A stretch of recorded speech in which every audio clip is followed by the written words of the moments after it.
I was faced with this daunting task because of Dean, the publication, and which I'll talk a bit more about that in a moment. Um, we won from the AIA New York New Perspectives in Architecture, and they had this luncheon, and so they invited us to the luncheon.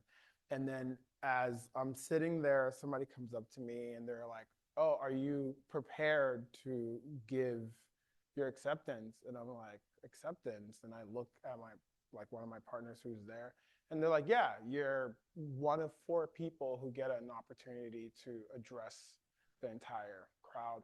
And so I'm like, "All right, cool." So then I get up there and I look out, and it's a sea of architects, who've been doing architecture forever.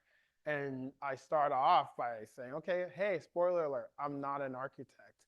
But we won this award, and I'd love to tell you why I think we won this award." And that, I think it went over well. I think nobody booed me, but I think in that process, it really helped for me to start thinking about how my design approach sits in, but also sits around and also tends to work against.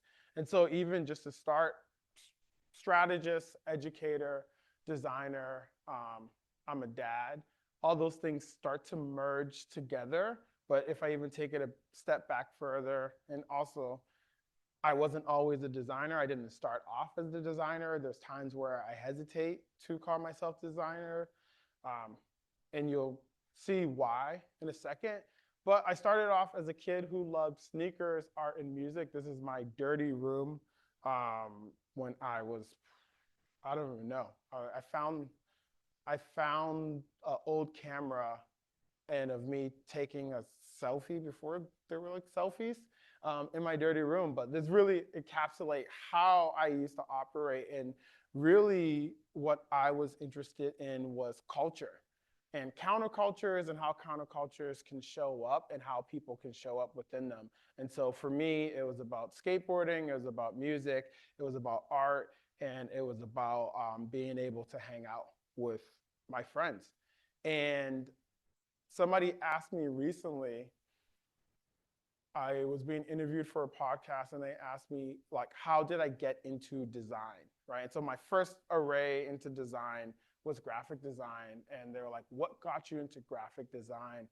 And I told them the thing that motivates a lot of teenage boys and men was I was trying to be as attractive as possible to the opposite sex. And that was what brought me into graphic design. And more explicitly, there was a website called cPixel, and it was like a pre-Tinder. And you would post your picture, and people will rate if you were hot or not. And if you were hot enough and you got this level of rating, then you would be able to communicate with people, which now you're like, duh, that sounds very like straightforward. Back then, it didn't really exist. But one day I saw my friend Gil's profile, and Gil was standing in front of a waterfall, and there was a lens flare. And I asked him, I said, "What the fuck?" And he said, "Photoshop." And I'm like, "Photoshop?" And he's like, "Yeah, Photoshop. Go onto LimeWire." So this user experience you're seeing is this file sharing platform called LimeWire, that he told me to go to LimeWire and illegally download a copy of Photoshop. Don't worry, I'm not going to get sued. I've spoken to people at Adobe, and I've told them that I've bootlegged Adobe products in order to kickstart my career. But really what it was I was trying to figure out, wait a minute, there's an opportunity to be able to manipulate reality. And this platform, Photoshop, can enable that. But what it really started to show me was moving towards design as a creative expression, as a means of expressing myself. And so as a self-taught graphic designer, I was finding different ways to be able to take things that I was consuming and feeling and starting to participate and share them out. But I learned quickly on that as a graphic designer, I was on the receiving end of a lot of other direction that I didn't always align with. So still in the pursuit of my interest and the things I was excited about, I was very excited about sneakers. And I had this moment that I was like, wait, if I worked in the sneaker industry, I can get all the free shoes I want. And then I switched to marketing because I realized that the marketing department got free shoes and they gave out free shoes. Unfortunately, graphic designers and architects don't get a lot of free shoes. But at that time, I was very interested in getting free shoes. And so I ended up working for Puma. I started off as an intern, and I had this weird mix where I knew about the internet, and I would tell them about the internet. Back then, there was only print that they cared about, print magazines, and I was like, oh, there's this like website called Hypebeast that these guys started, and they care about shoes. Can I do something with them? And everybody's like, yeah, sure. Who cares about the internet? And I was like, okay, awesome. I care about the internet. And then I cared about people who would hang out on this forum called Nike Talk, which now are like sneakerheads, people who cared about sneakers. So two novel things, the internet and people who cared about sneakers, things that annoyed my parents to no end, because I was born in Liberia. I came to the United States at the age of 3 as a refugee. And so for my parents, the only thing you can be is a doctor, lawyer, or engineer. And I was wasting my time with the internet and sneakers. And so in that, I was able to find my way into working for a company that would pay me to talk about and work on internet and sneakers. And so I was in the marketing department. And then from Puma, that led me to work for Red Bull. I was the head of marketing for Red Bull for 3 years at the age of 24. I ended up creating this wacky event that was like an MP3 battle. I have ideas late at night, and then I put those ideas down on paper, and then I convince other people to find value in those ideas. That was another one of those moments where I was like, oh, what if we had a party where everybody played music in a tournament style and people were able to compete? I did that. Somebody at Red Bull saw it. Red Bull wanted to sponsor. I said no, and then they offered me a job, and then I ended up working for Red Bull, and I did the biggest, wackiest things you can think about. But really what I learned was how brands start to work and integrate with culture and community. And what does it mean to be a brand that is about culture and community? And it was also great because I got access to go to all the music shows I wanted at the time. Then I got called by an electronic company called Sonos that was interested because they made wireless speakers.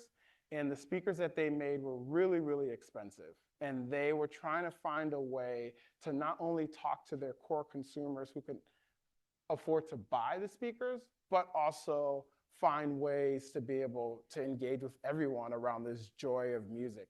So I ended up leaving Boston. I grew up outside of Boston, moved to LA, and I was working for Sonos. And in all of that, the real focus was how can I take my understanding of storytelling and use music as a way to be able to bring people together. And so we had a space over on La Brea, and we would do super wacky experiments. So this is one of the art exhibits that we did. And all of that was great. And I had all the shoes in the world. I can go to any show I wanted. And I eventually got to the point, and believe it or not,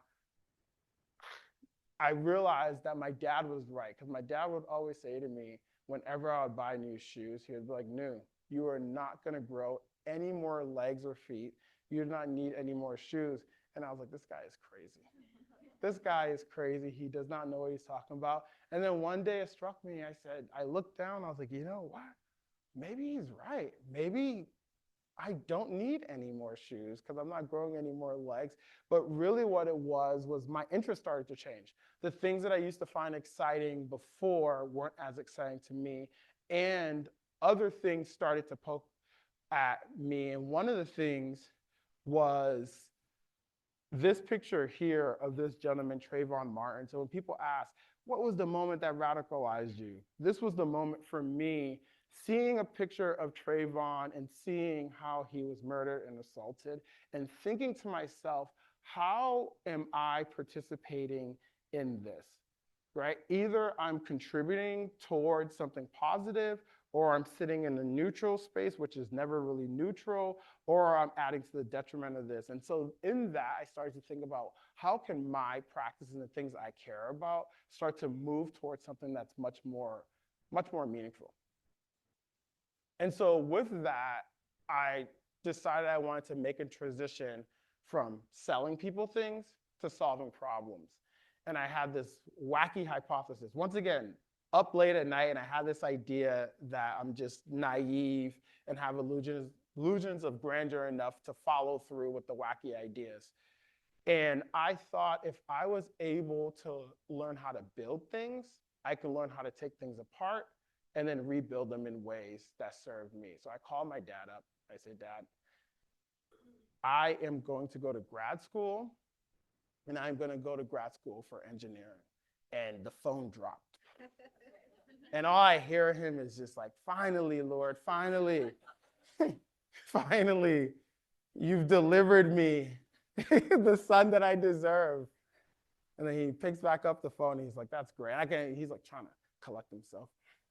And I was like, but I'm not going to be an engineer. And the phone drops again. And I just hear swearing, like, what? Like, why are you cursing me, Lord? But really what it was I had a hypothesis that I was much more interested in the process of being able to diagnose and solve problems than I was the certainty of having a title that would be able to denote or deem me eligible to be able to do that. Luckily, engineering evolved into me considering architecture. Everybody who I knew was an architect told me not to do it. I will save that for another conversation. That evolved into me considering urban planning. Urban planning led me into starting to consider industrial design. Industrial design led me to this weird degree called transdisciplinary design. And it was another late night, and I was on the Parsons website, and I'm reading about transdisciplinary design, all these different design fields coming together. And then I scrolled down, and I found this other degree. Hold on. Oh, yep, we're there at the problem solving. I found this other degree called strategic design and management. So human-centered design, design research, design thinking was baked all into that. It was still very amorphous to me. It still didn't make that much sense, but I felt like it had the right rigor that would give me the ability to solve problems. And so I ended up leaving my job. I ended up moving to New York, and my mom asked me, she's like, okay, so you left your job, you're in this program. I was in the third graduating class. I was a guinea pig in this thing. And my mom's like, okay, so what is this program? What do you do? And I told her, I was like, Mom, I'm a plumber. The best way to think about it is you have a clogged drain, your plumber comes, they use their tool set, they unclog the drain, they give you a bill. I was like, I do that conceptually. Didn't go over well with her. She's like, it doesn't sound like you're going to be employed. And she was kind of right, because in terms of conceptual plumbing, business is not that booming. But what it meant was that my skill set and the way how I operated and saw the world was just so wide and varied that it wasn't just one approach to be able to execute one thing, but it was many approaches to be able to solve many things. At least that was the promise. And so spending 2 years in grad school, learning the dark arts of design thinking really changed the way how I saw design and how design shows up and how I show up as a designer. Now I am no longer trying to get as many girls as possible. Now I'm trying to solve as many problems as possible. But in that, I needed to get a job. And so I got a call. I called one of my best friends.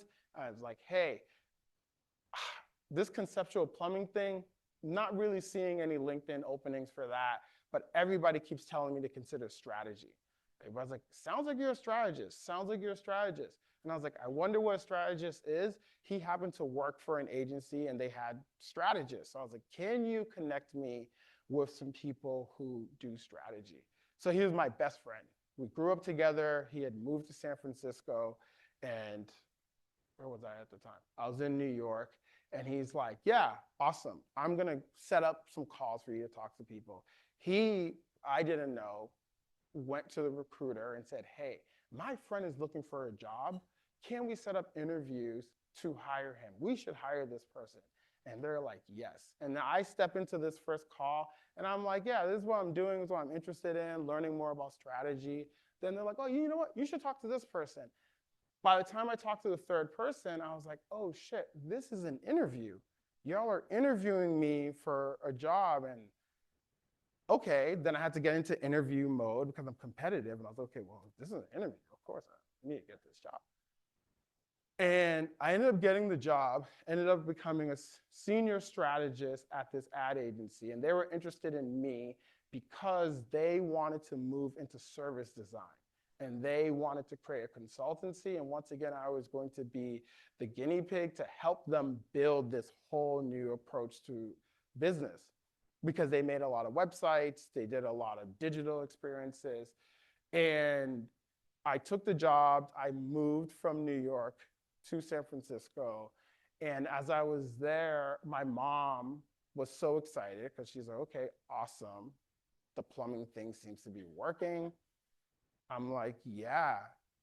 But I realized that my job as a strategist wasn't to be a plumber. I kind of changed from being a plumber to being a used car salesman is what I told her. Because what I realized was that the strategy that I was doing, they could not sell in the type of conceptual work that they told me they were going to sell in. So then I was doing Super Bowl campaigns. There's a new Doritos thing. But what I realized was my job was to use research as a means to take an idea. The ideas weren't great. They were okay ideas, but to really shine up those ideas with data and insights to then be able to sell people. And for the first it took me 3 months to realize that it was a bait and switch. And then I gave myself another 3 months to just sit in the discomfort. Spoiler alert, I almost got fired. I sucked at the job because I only had worked as a client for over a decade. And then I was in this very theoretical program. And now they're like, we are selling. It was like I was in the pits of capitalism. And they're like, we are selling. And I'm like, okay, everybody. And so in that, I had to accept the fact that my job was sales, and how was I going to be able to sell people on these ideas that I didn't really believe in. And really what it boiled down to was my ability to translate theoretical data and context to then a very pithy and exciting insight. And the insight is meant to be this aha moment of, oh my God, this is great. And I fought it up until I realized that in grad school, I never learned how to sell the ideas. I never learned how to sell the solution. We can go and diagnose the solution, diagnose the problem, come up with the most brilliant solution, and then I would watch that solution just shrivel up and die like a plant that's not being watered because nobody is willing to invest in it, nobody is buying it. And so then I had this epiphany, like, holy shit, what if it's not about moving away from selling people things, but what if it's more about being able to combine my ability to make things cool and drive desirability, my ability to then diagnose and solve problems. And now I know how to sell. If I can sell these things I can care less about, what if I actually sell the things I do care about? And thus, I ended up moving towards this idea of selling solutions. What does it mean to sell solutions? What does it mean to sit in a space that you are responsible and you are the steward for the best outcomes? And so that started to show up in terms of me getting back into my design mind. This is actual picture, it's not AI, of me like starting to sketch out what I was calling like my escape hatch. Like, how am I gonna get out of this situation and get myself into a situation that I feel served me? Give me 1 second. Let me take a sip of water.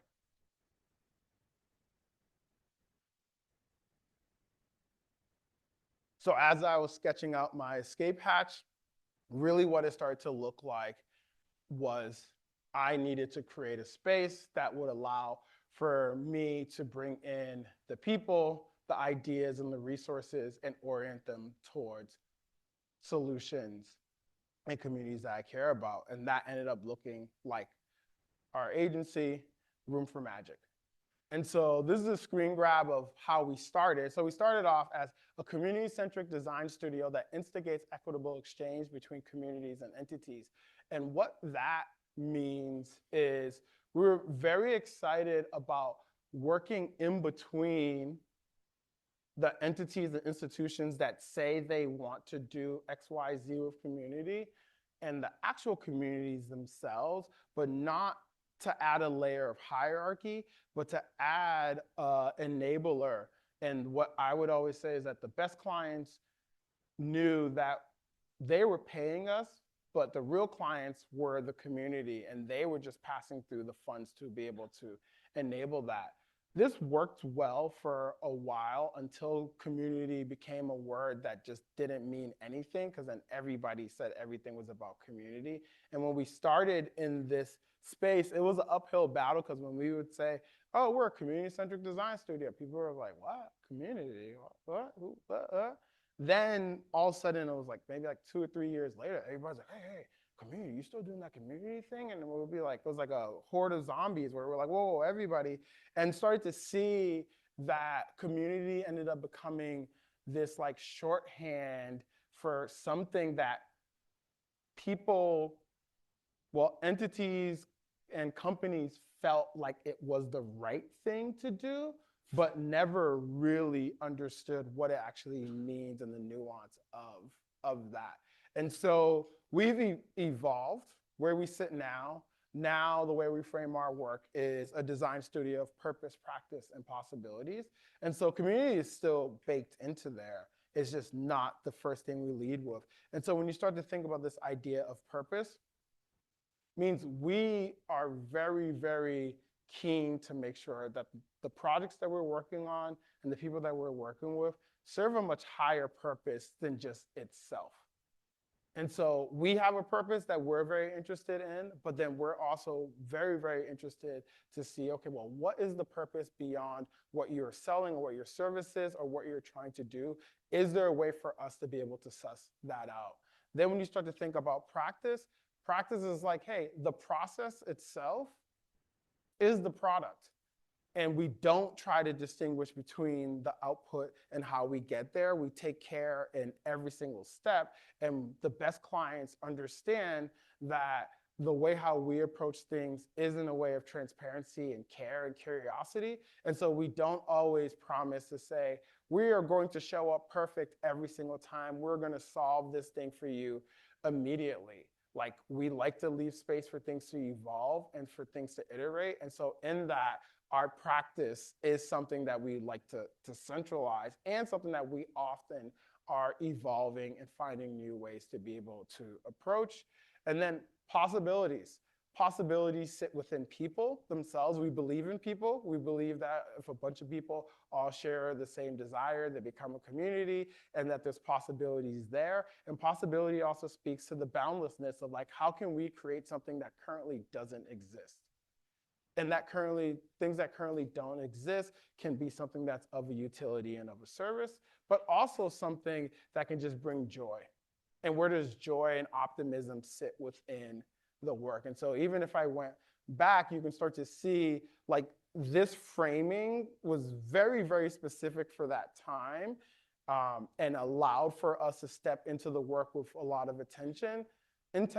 And then this framing is much more expansive. It starts to open things up, but it's still the same foundation. It's still the same translation to make sure that the work that we're doing isn't just for funds.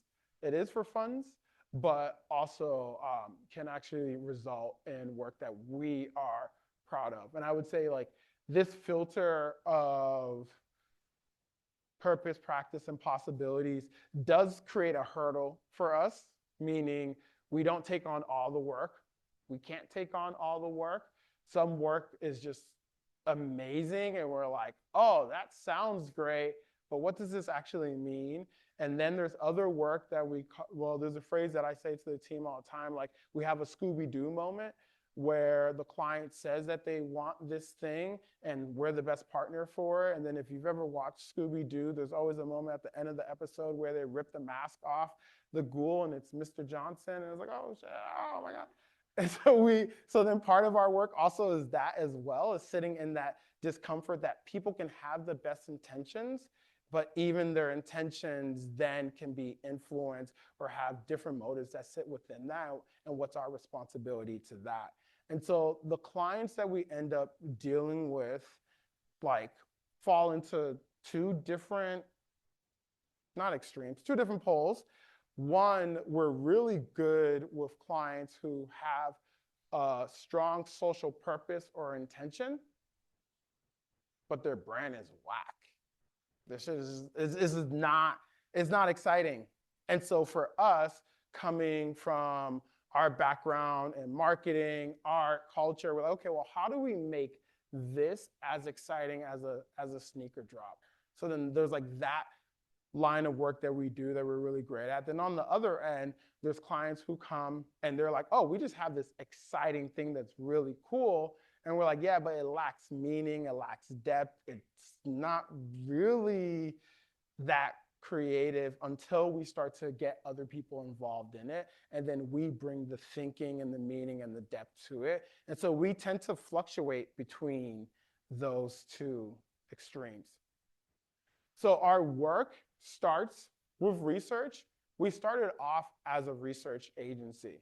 And I'm always cautious about when I say this, because when we initially started, we did not do any creative work whatsoever, because we felt that research was the best way to be able to insert ourselves to be the best stewards for community. And then the reward for hard work is more hard work. People saw our research, and then we ended up producing our own publication, and people saw the publication, and they're like, hey, who did your branding? Who did your social? Can you connect me with that agency? And I'm like, oh, well, we did it. And then they're like, can you do it for us? And we're like, no, we don't really offer that work. And what ended up changing was we got contacted by a close collaborator who's like, hey, I have this nonprofit Michigan Justice Fund that is all about rethinking mass incarceration, and all of their assets are horrible. Can you help them? And I said no, and this person kept on me. And then finally, well, okay, cool, you know what? We will do it. And what I started to see was that, oh, wait a minute, there's something here about being able to stick it out through the execution. Because what was happening was that we would do the research and we would give the research over, and then nothing would happen with it. Like, we would check in on it, like, hey, did y'all? And they're like, oh, we're still like reading through, we're still working through it. And so then that moved us towards, okay, well, now how do we make the research actionable? How do we take what's happening and what's insightful and say, here's what we should do with that? So then that's what moved us towards the strategy. Then we're like, okay, well, cool. Now that we have a strategy, now that we have a plan of what we should do to make sure these truths that we're finding out in our research actually take hold, that's where the creative comes in. How do we compel people?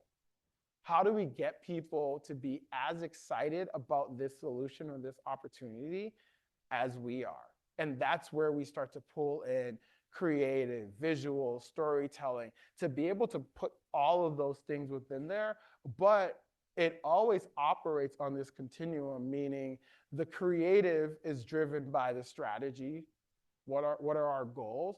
And then our goals are driven by the truths of who we're in service of. And all of our projects usually work that way. And so in that, what we started to see that, okay, well, design starts to evolve for me from creative expression to problem solving to, okay, well, now design is storytelling. How are we telling the best story? And especially in the world that we all live in, we all live and we're all governed by sets of beliefs. Those beliefs, spoiler alerts, are stories. And they're stories that somebody told somebody else, that other person told somebody else. They conspired together, and then they wrote it down. Then other people inherited it. Then those things got turned into policies. Those policies evolved into universal truths. And now we all know that you need to drive on this side of the road if you're in this side of the hemisphere. And then it's the other way when you're over there. And so in that, we start to think, okay, well, how can we use this technology, storytelling as like a technology, to then be able to create new stories that create new rules that allow for us all to belong, exist, and move towards our most desirable future. And so some of the projects that we're working on, that we've worked on, this is a branding project that we did for a small Black-owned boutique that was turning into a hotel in Philadelphia called Yowie. And Shannon Maldonado is amazing. And when we started working with Shannon, she had her boutique, and what was happening was her boutique was growing, and she would get hit up by a bunch of different brands, and the brands would want to collaborate with her, but it was never an equitable collaboration. It always sat in this space that they were dominant over her. And so part of our strategy is like, how could we create an ecosystem for Shannon that allows for her full brand and her full self to show up in a way that she can demand more authority? So the output of it was a website, but the real goal of it was to be able to allow for her to be as polished, so the way she's communicating her work forward showed the value that we knew that she already had. So then another project was with the World Peace Foundation. The World Peace Foundation reached out to us, and they were interested because they do work that's about researching nonviolent futures. And in that, they were like, well, the only people we engage with are researchers who are interested in nonviolent futures, but violence affects everyone. And the work that they do affects everyone. And so in that, how can they communicate in a much more compelling way? And so this, from a branding standpoint, are the projects that we love. We love, Lanier and I, Lanier's on my team over there. Say hi, Lanier. We were just on a call for a project that is with, what do they do, Lanier? Monel, they do smell and taste. Smell and taste. I'm like, oh, I want to make smell and taste the coolest thing ever, because it is the coolest thing. Taste is connected to your memory, and smell, like all those things. And so those are the things that get us excited to be like, okay, well, how can we take this thing that people may not care about or that sits within this research bubble here and move it into something that's much more public, that starts to create stories that people can engage with. And so in that, World Peace Foundation was an amazing opportunity for us to do that. And they work out of Tufts. And then this is just a couple more swipes. But then also we work with companies like Google, and Google was interested in this idea of experience. So now people have gone from community being the buzzy thing to now it's like, it's about experiences and experience. And we're like, okay, well, what do you mean by experience? And there was some there, but not a lot of there in terms of what they meant by experience. But what ended up evolving was we start to think about experience, about this idea of belonging. What does it mean to belong?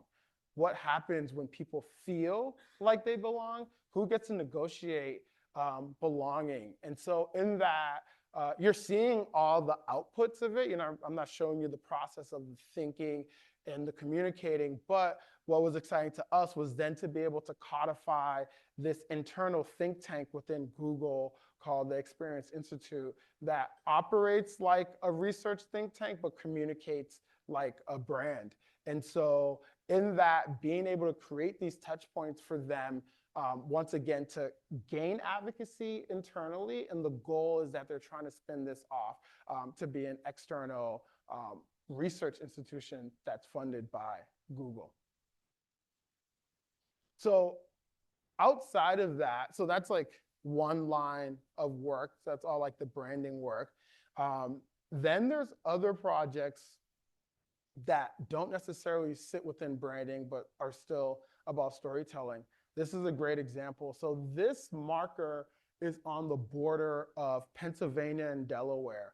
And what this marker is, it's meant to denote the state line, but what it really denoted in a time is the difference between a human being property and captive by somebody else, and the difference between crossing over and not moving into freedom, but being in a different condition than full captivity, AKA slavery. And so the project that we're working on is for a memorial for the Underground Railroad, and it's on the border of Pennsylvania and Delaware. And this being a site that, like, I remember when we were walking there and we saw this and we just like sat there, it was a powerful feeling to see this threshold that's like an existing, an invisible threshold, that our job is like, how do we make this visible? What does it mean to make this visible? What does it mean to make this story visible? And so in our work, we were brought in by landscape architects who had been working on this project to come in and do the community engagement, to figure out what is here, who are the stories we're trying to uplift, and how are we going to be able to do that. And so the way how we showed up in this project is to be able to understand the descendants, hyperlocal, of formerly enslaved people and the cohorts of abolitionists, Native American tribes, and also the Quakers that were there as well, to be able to pick out like what are the stories that are going to resonate with this community, but speak to the larger time of captivity and liberation and freedom seekers and people moving towards this desire for freedom. And so the evolution of this project and where we're at now is in community engagement, but then we've taken some of the key things that we've learned from community engagement and moved it into narrative. Now we're telling the stories and figuring out what stories do we think in partnership with the community is going to be the most resonant. And then that's going to move into a visual system. And then eventually there will be wayfinding and a website. But I get excited when we're at this phase because there's nothing really exciting or flashy to show you. I'm showing you a marker, but this marker speaks just as much volume as everything else that I've shown you. Another project that we've been working on, actually we completed, is with the LA Superior Court. The LA Superior Court was interested in finding a way to engage with high school students and young adults around civic engagement, AKA they want younger people to understand how the court functions and what the court actually does. And when, I'll be honest with you, when this brief hit our email, I was like, I don't know, man. I don't know if this is something that I'm really too jazzed about. But what I started to think about was these ideas of entry points for people, and especially thinking for whether you're for the system or against the system, foundationally understanding the system is going to benefit you. So are we creating an entry point for young people to understand the carceral system, a civic system, but in that also giving them the opportunity to have agency, because the way how most people learn about the court system is when you have to go to court. And I don't know about y'all, going to court, the DMV, the dentist, the bank, those are things I'm just like, I would much rather not. And so the opportunity was they wanted to create a mobile exhibition. And the mobile exhibition then created this space where now we're taking the services from the court and we're bringing it to the community.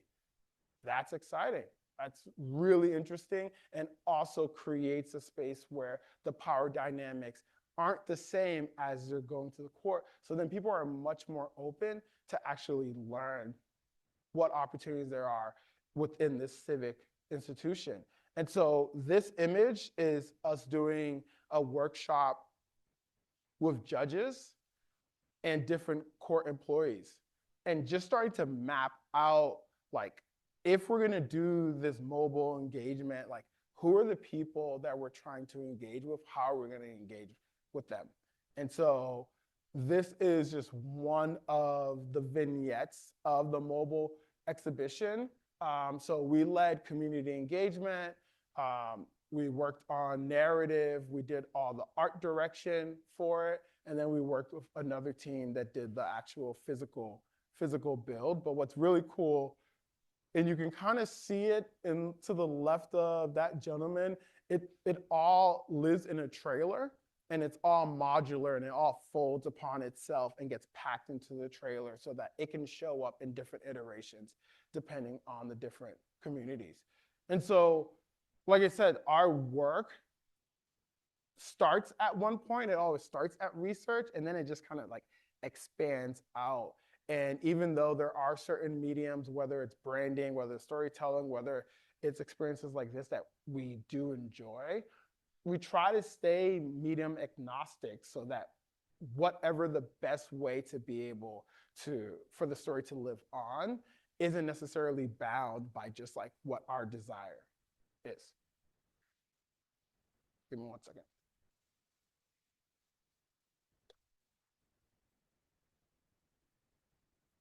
But I think within all of that, I always sit in this place of contemplation in terms of, okay, well, what are we doing? What are we actually doing?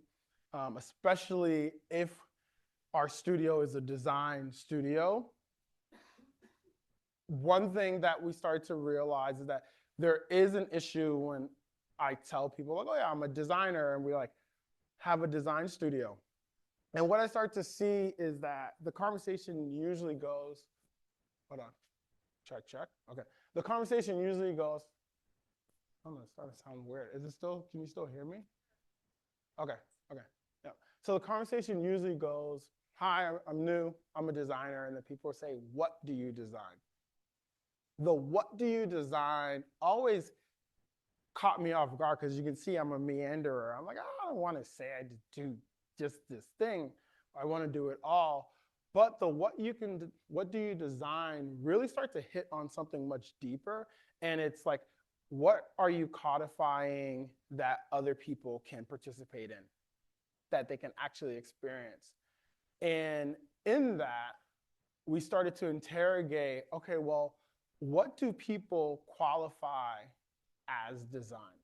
What makes something design? Well, for capital D, lowercase d, whatever. And what we started to see was one of the key through lines was this idea of fidelity. And fidelity being a driver of what tends to set off that design bell, ding. And what fidelity is, right? How finished, polished, bold, minimal, what are the details? Is there a level of detail and craft and quality that has gone into said thing, experience, object, whatever, that will allow for this person to believe that it is design?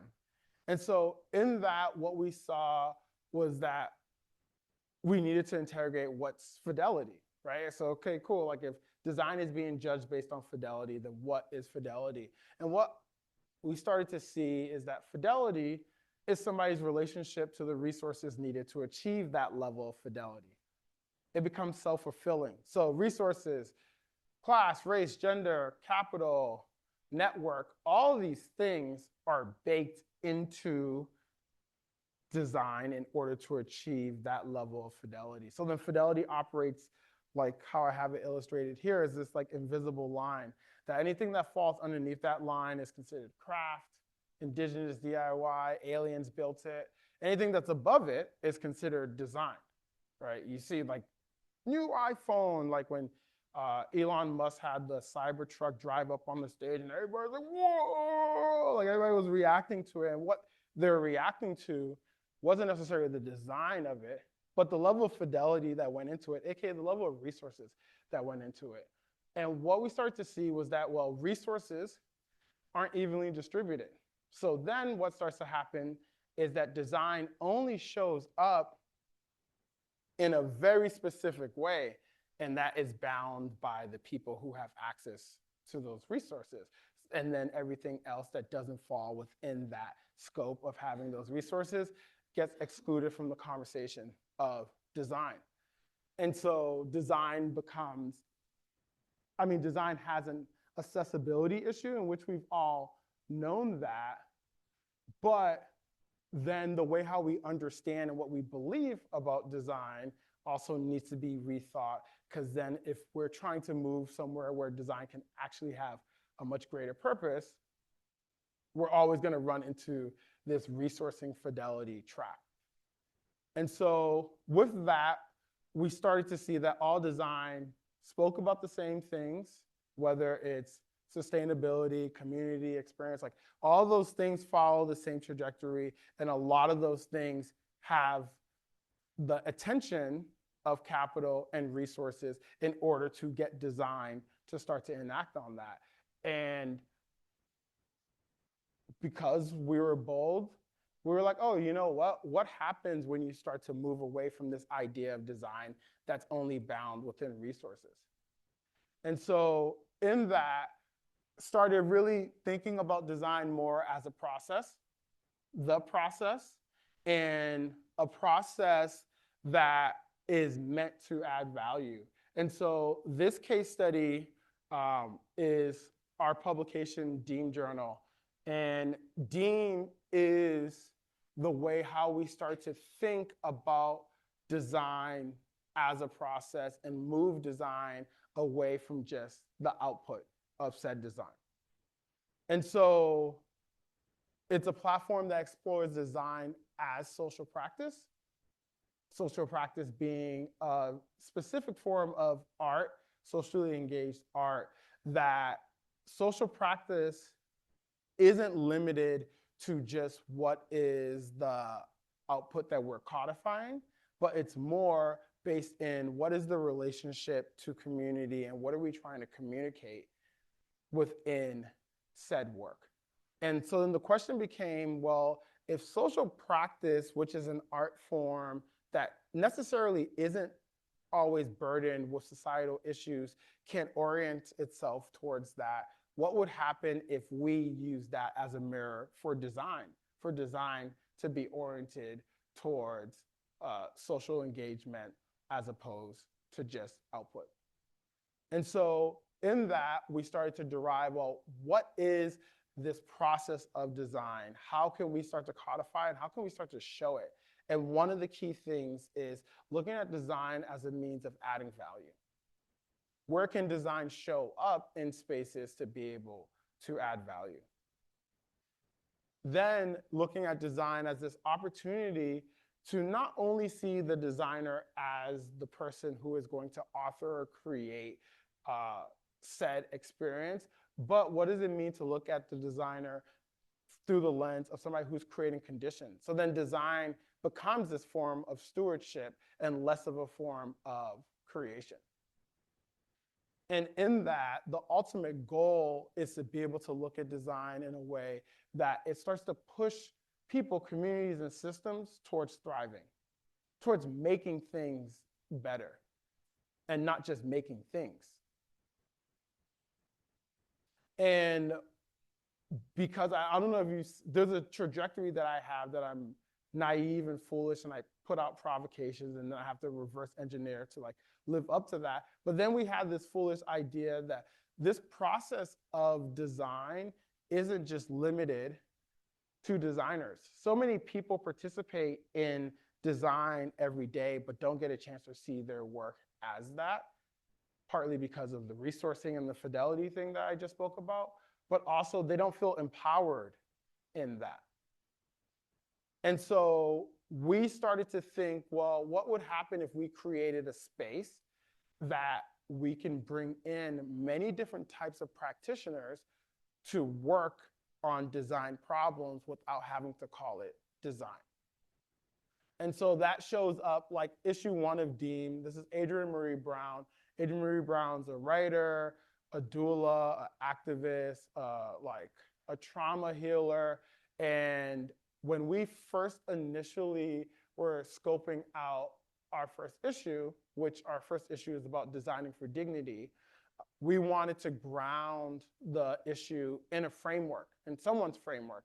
Initially, it was Maslow's hierarchy of need. And then we had this realization that, oh, wait a minute, we don't have to ground our work in this old white dude's like framework. Like, what happens if we actually found somebody who was speaking to the context that was much more contemporary and that saw many more nuances that speak to the now? And Adrienne Marie Brown did not call herself a designer. Her work, she didn't approach as a designer. But once we started reading Emergent Strategies, which is one of her texts, I saw like, oh, no, this operates in the realm of design. This is design.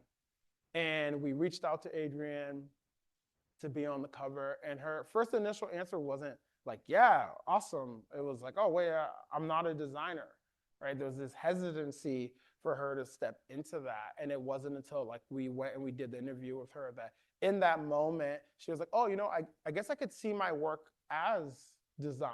And then that really set off this light bulb, like once again, permission, right? Permission to be able to see yourself and see your work and how that gets received, even if you don't have the resources to be able to do that. So then the second issue featured Lauren Halsey. Lauren Halsey, trained as an architect, works as a fine artist, is based in South Central. The last Kendrick Lamar tour, I don't know if he's still on tour, but the moment where he plays, he performs the Drake Not Like Us disc. Behind him, there's a collage behind him, and that collage is Lauren Halsey's work. And so Lauren's work is really this documentation of how she perceives her environment in South Central. But this issue, and what was really exciting to us, was like during this time, this was like during COVID, and Lauren had turned her art studio into a food distribution center. And not only a food distribution center, but also like an ad hoc educational center. And so this issue, Pedagogy for a New World, really starts to examine and starts to look at how do people participate in knowledge exchange both in and outside of academic institutions? And what are new, radical, and subversive ways how people are able to do that? Then issue 3, envisioning equity. And so this issue features the Black Reconstruction Collective. This was a collective that was commissioned to do a MoMA show. And when I say collective, there's 10 different artists that were artists and architects that were commissioned to do a MoMA show, but didn't get the proper resources from MoMA in order to do that show. So then there was an inequality between some of the members having institutional funding to be able to create the greatest work ever, and some of them who weren't able to. So they came together to create almost like a labor union to advocate for better conditions with the MoMA, but then also to fundraise amongst themselves.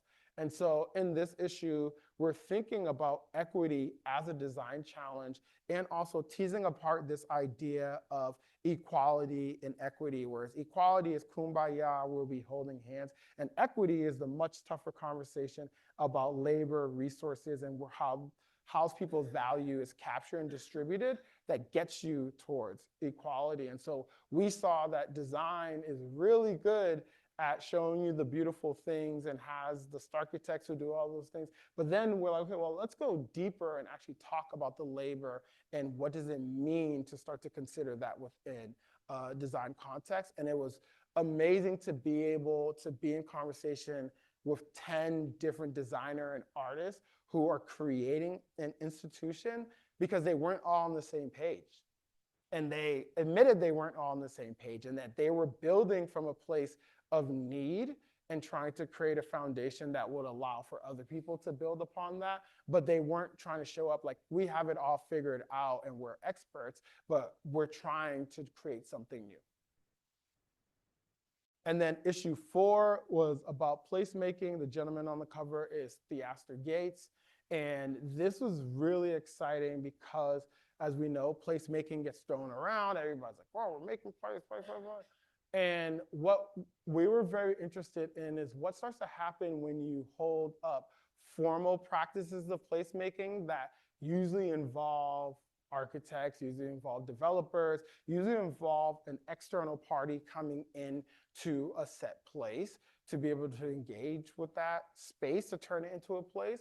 So what happens when you hold up that formal practice to informal practices of placemaking, AKA how are the communities that are already there creating value within this shared space, and what's the relationality between that? And it was exciting to be able to like really drill into the difference between space and place. Space being an opportunity to draw proximity in terms of a barrier or a perimeter, and whereas place is much more about relation and the relationship between people, a kinship, and what is the exchange that happens within that. One of my favorite stories is in asking Theaster. So as we prepared for this interview with Theaster, and if you don't know his work, he's based in the South Side of Chicago, and he's really good at regenerative spaces. And he's an artist, and he can take a space and turn it into a community center, and it just feels as something that's welcoming. And so when we were preparing for this interview, we like really were meticulous about showing up and asking the academic, rigorous questions to Theaster. And so we're like, Theaster, how do you define place? And he was like, oh. He's like, oh yeah, place is the barbershop. Place is when you're waiting in line to pick up your drink at this bar. Place, and he really deconstructed place and say, we don't need to sit with the theory. It needs to sit with you. Place is used, you're involved in it all the time. You just don't call it that, because there's no need to call it that until like an external factor comes in to engage with it. Our latest issue, give me 1 second,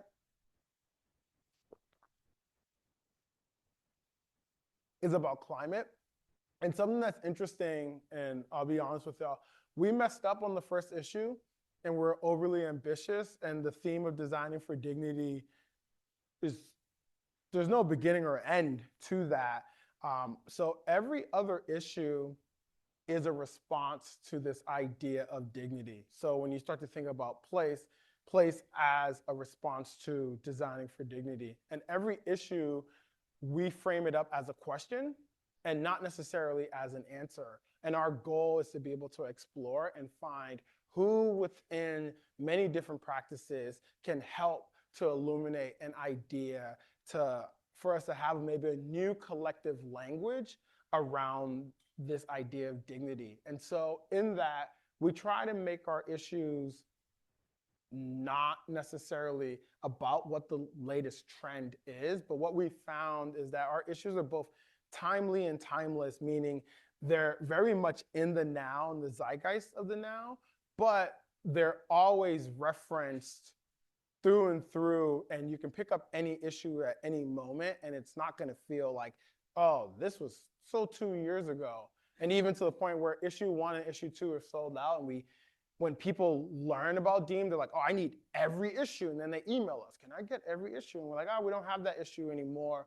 But it just speaks to that nature of it. So this issue is interesting because we went back and forth on this idea of climate and climate responsiveness. And for us, we're like, okay, well, what space can we occupy in here? Do we need to occupy? Like, is there anything else to say about climate? And one of the things we started to see was was there opportunities to be able to uplift the global South in this talk about climate, knowing that Western powers and Western countries contribute more to emissions than the global South.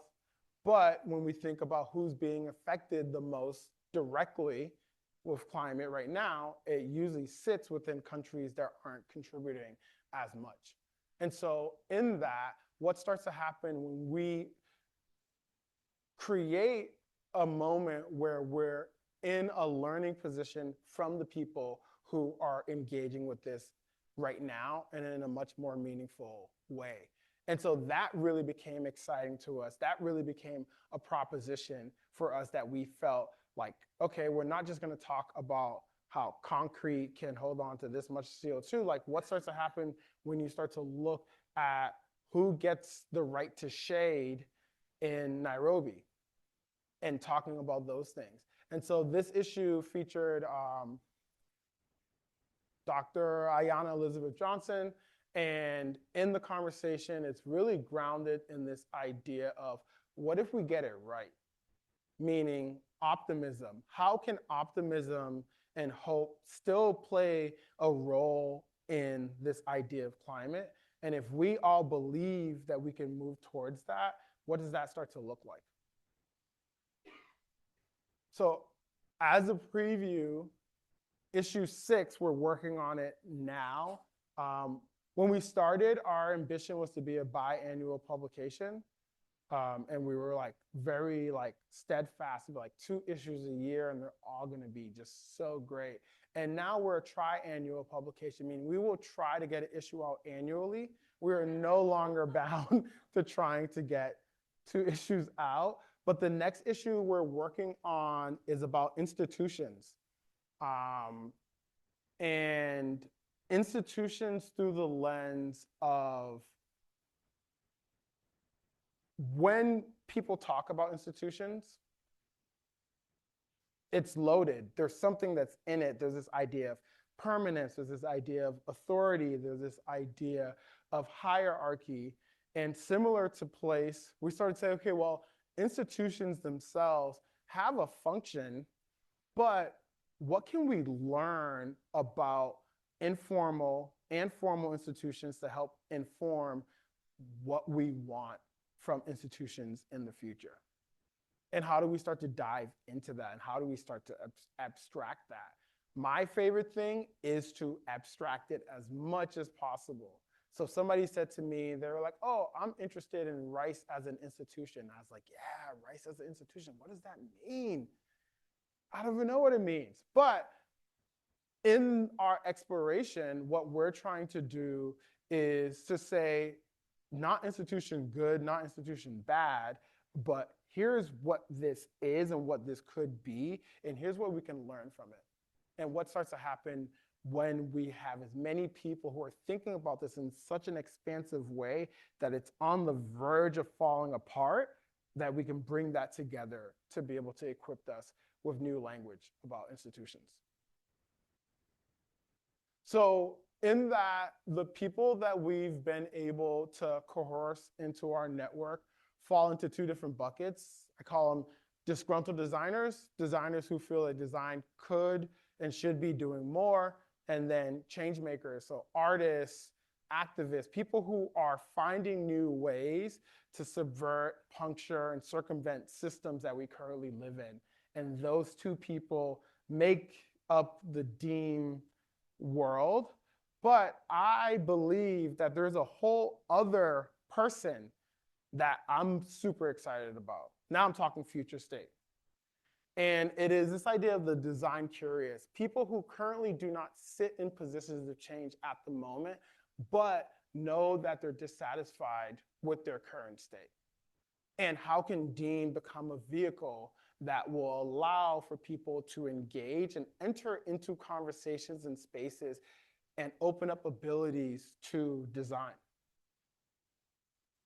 And so in that, design for me moved from selling people things to solving problems. And where I'm more interested in now is how can design be of service of people to unlock and open things within people and create more possibilities and more potential for people not to need designers, but for people to be able to design for themselves. And another thing that I'm sitting with is this idea, and you didn't notice it, but I've been looking at design and asking this question and saying, design is this. Design is this specific thing. So it is selling, it is problem solving, it is serving. And where I've come to as of late is moving away from design is, but more looking at design as. design as a form of problem solving. Design as is very absolute. Is works really well on a multiple choice test that you need to fill out. And whereas as is much more of an invitation and it's much more expansive in terms of how can I start to look at my practice, not to just be limited to say, I am a designer because I do this and I believe that design is this. But sitting in a much more flexible space to say, I know that design has the capabilities to do this thing. And if I look at design as this, how does that start to change the conditions for what I want to create, what I can create, and who gets a chance to be able to create? And so looking at as this bridge and as this invitation, as opposed to is, which is this period that really ends the conversation. Because what I'm more excited about nowadays, and this is why I say I'm like hesitant to be like, hey, I'm new, I'm a designer, because really what I am is maybe I'll tell my mom this, I am a nightclub owner. I own a bar, and my bar serves the best drinks, and I want to get as many of y'all to come to my bar. And little do you know, the bar is really about design, and it's really about you and being able to unlock as much as possible in people who may not feel or may not have the opportunity to step into a space of power. So looking at design as an invitation. And it's an invitation for people to shape their desired reality and move towards that desired reality. And the way how I think about the world is either you're a subject or you're an object. And the object is sitting, it's stagnant, and it's waiting, and it's receiving, and the subject is in action, it's in motion, it has a desire, it is moving towards something, and you're in two different swim lanes. Either you're moving toward your desired future, or somebody else's desired future is moving towards you. And so how can design be a vehicle that moves people towards their desired future so that we all can feel empowered to have space and agency to reshape the world in ways that serve us? That's it.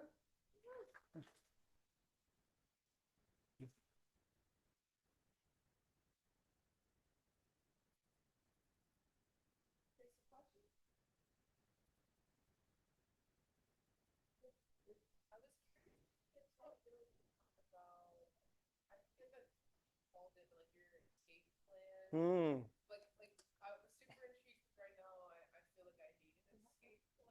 Yeah.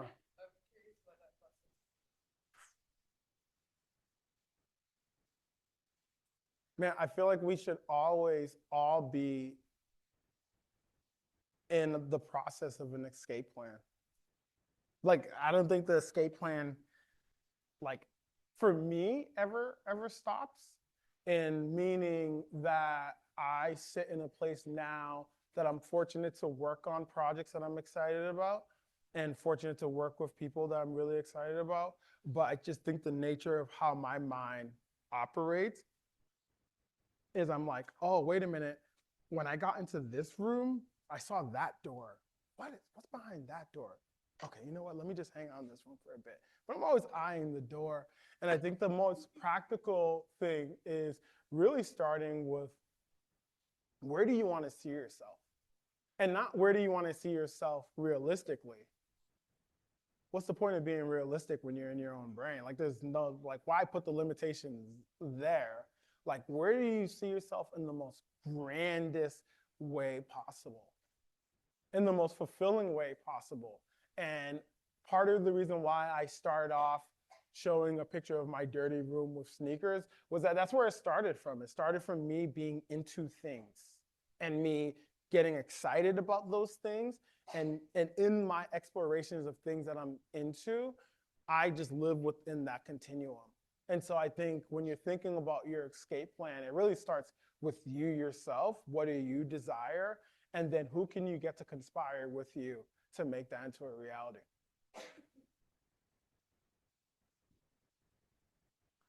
Hi, Cassius. I'm currently in thesis right now, and I'm really inspired by your presentation because it's sort of a track that I want to join and be a part of. My question for you is, how do you convince people to drink your drinks and come to your bar? Mm, Because a lot of the time, well, not a lot of the time, but something I have a hard time doing is really trying to showcase design as innovation mm, and not design as a service. And that's currently the point I'm trying to prove in my thesis for like innovating the pedagogy of architecture. mm, So how are you getting these people to drink your drinks and come to your bar? But more importantly, like listening and understanding your voice and storytelling. mm. I think I have privileges, right? I think me being a cis heteronormative male, that gives me privileges that opens up things for me. So I think even just starting off by just understanding like not definitely not everyone's on the same page with everything, but the privileges that I have also in just the way how my family operates, storytelling is part of how we communicate. Um, to be able to take a truth or an insight and then turn that into something that is compelling enough to excite people also means that I am very much into listening to people. And Lanier sees it all the time. People will say something, and then I will be the one to say it back. I get into the practice of saying this thing back. So you are saying this. And in that exercise of that, a lot of times what I end up like trying to surface is like, is there like a nuanced understanding that maybe you're not communicating here that I can then be a steward for? And so I think in that, like the core of it does come down to storytelling and your ability to be able to listen, to understand, and then from your vantage point of what you understand, how can you then try to fulfill a need for someone?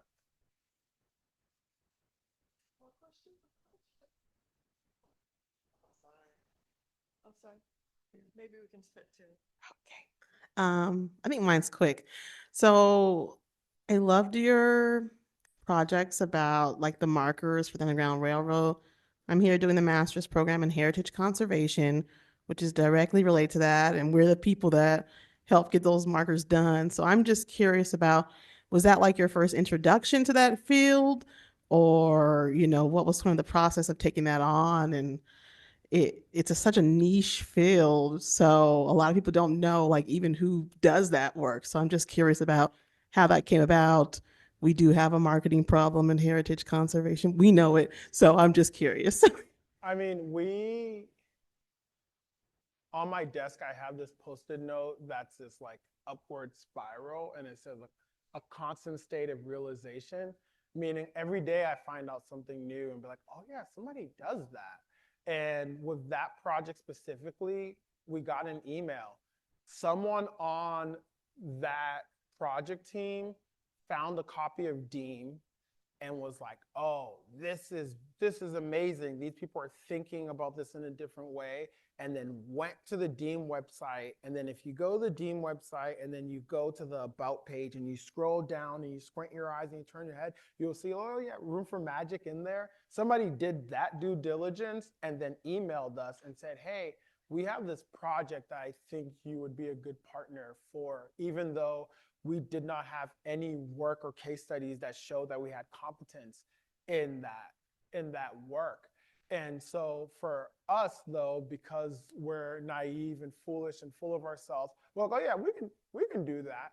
And not to say that we're like stepped into it and we're pros and we're perfect, but because we're always in constant practice, it has been something that we're like, oh, you know what? This isn't different from when we do this, this, this. And as long as our partners are affording us the space to be able to work on it and learn through it, we've been able to step into projects like that.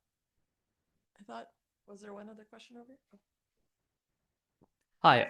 I remember a couple of times you were mentioning about formal and informal spaces.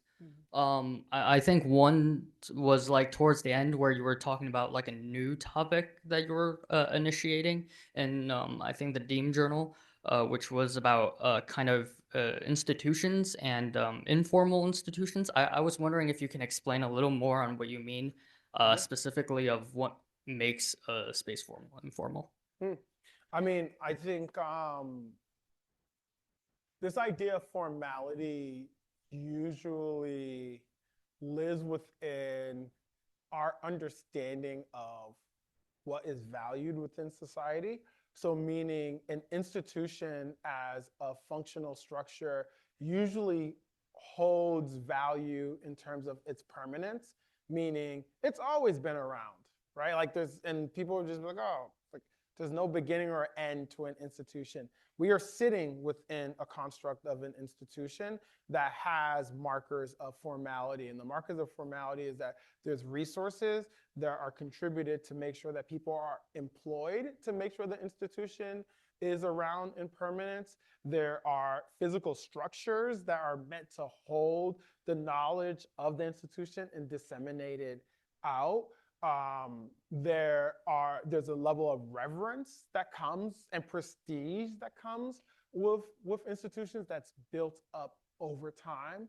And so in that's where you get these ideas. And that's just an example, right, of institutions. One of the coolest examples is our our coworker June, who's one of our designers, super sweet Taiwanese woman, doesn't talk that much. And I asked June, I'm like, June, what's an institution you're interested in?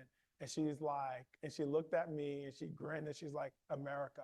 And I'm like, oh, mic drop. She doesn't talk that much. So when she talks, it's like, boom. And it's because she's like, coming from Taiwan, the perception of America itself, right? It's projected at you as like this land of hope. There's all these things that are happening. And in that, right, now you have an institution that still has the markers that I just described, but now that institution lives in your brain, right? That institution lives in her brain. So in that, and in the issue, there's a level of fluidity that I'm interested in terms of the formal permanence and the structures, all the way to just perception as an institution.